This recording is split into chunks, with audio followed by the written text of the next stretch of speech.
In The Witcher 3, you play as the legendary witcher Geralt of Rivia. In the world of The Witcher, there's lots of different factions, races, and also minorities. And together with a huge and diverse landscape, it creates this vibrant open-world experience.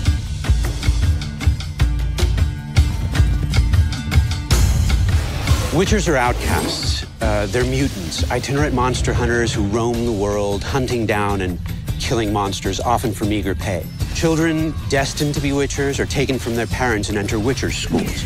And the training there is grueling. And it ends with a series of mutations that impart the special abilities, the accelerated reflexes that render witchers uniquely suited to hunting down and killing monsters.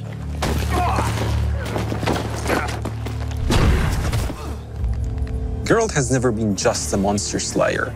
Kings and sorceresses have noticed his talents and tried to use him to their own ends.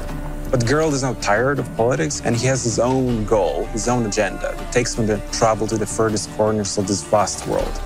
At the same time, Geralt works as a witcher. Tough hunt. Tougher than yours, that's certain.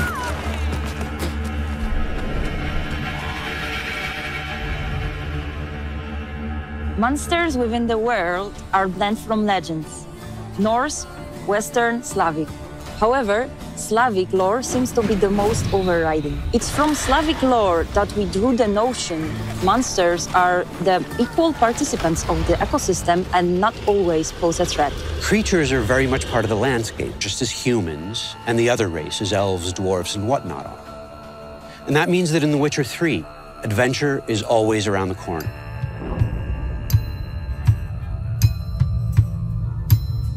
Well, the world of The Witcher 3 is actually 35 times bigger than the one presented in The Witcher 2. And has a huge diversity of different areas. You have the swampy, murky place of no man's land, where there's a danger around every corner, to the harsh climate of the Skellige Islands, where there's strong and proud people living there. And also we have the metropolitan of the north, called Novigrad.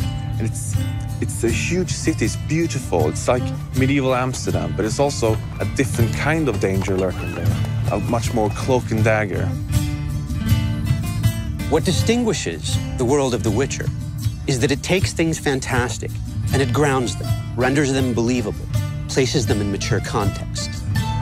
The Witcher universe is a grim place, but even Geralt needs a break from killing ghouls and graveyors, be it to grab a pint and exchange jokes with his friends, or to follow one of his love interests.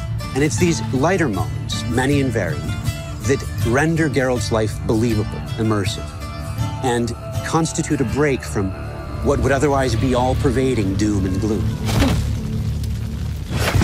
One of the most fearsome enemies you'll face is the Wild Hunt, a cavalcade of ghastly specters which rides down from the night sky, bringing war and destruction. Based on European legends and folklore, the Wild Hunt is also an inherent part of the Witcher universe, so it's not just a random boss we pull out of a hat and place at the end of the corridor. In The Witcher 3, the Wild Hunt will take center stage and come right at you.